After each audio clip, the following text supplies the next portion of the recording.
चिंतामणि। एक दिन सम्राट दुर्जय अपने सैनिकों के साथ शिकार खेलने वन में गया। वहां उसने एक सुंदर सरोवर देखा। सम्राट दुर्जय को वह स्थान बहुत प्रिय लगा। सरोवर के पास ही एक कुटिया थी जिसमें गौमुख नामक ऋषि रहते थे।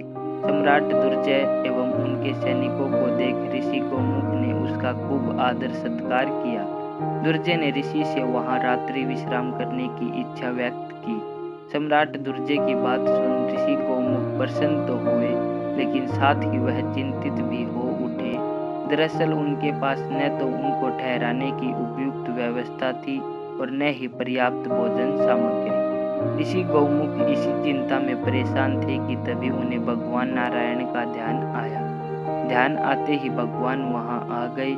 उन्होंने ऋषि को चिंतामणि देते हुए कहा, ऋषिवर आप इस चिंतामणि को रखिए, यह आपको आवश्यकता अनुसार सभी चीजें उपलब्ध कराएगी। ऋषि ने चिंतामणि ले ली और फिर एक भव्य स्वर्ण महल की कामना की। तत्काल कुटिया के स्थान पर स्वर्ण महल साकार हो गया।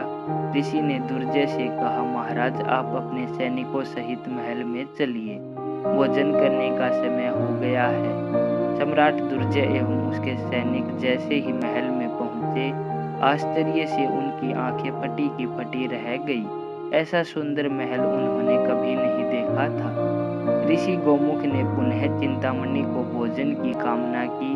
तत्काल भोजन भी आ गया। ऋषि ने सभी को स्नेह से भोजन कराया। ऐसा स्वादिष्ट भोजन उन्होंने जीवन में कभी नहीं चखा था। रात्रि विश्राम उन्होंने उसी महल में किया। सुबह जब दुर्जय एवं उसके सैनिक वापस जाने लगे तो स्वर्ण महल स्वतः ही गायब हो गया। यह देख सभी आश्चर्य में पड़ गए। दुर्जय ने जिज्ञासावश पूछा, ऋषिवर आपने इतनी अच्छी व्यवस्था इतनी जल्दी कैसे कर ली? क्या आपके पास कोई चमत्कारी चीज है? हाँ, यह सब प्रबंध चिंतामणि का कमाल है। यह चिंतामणि मुझे स्वयं भगवान ने दी है।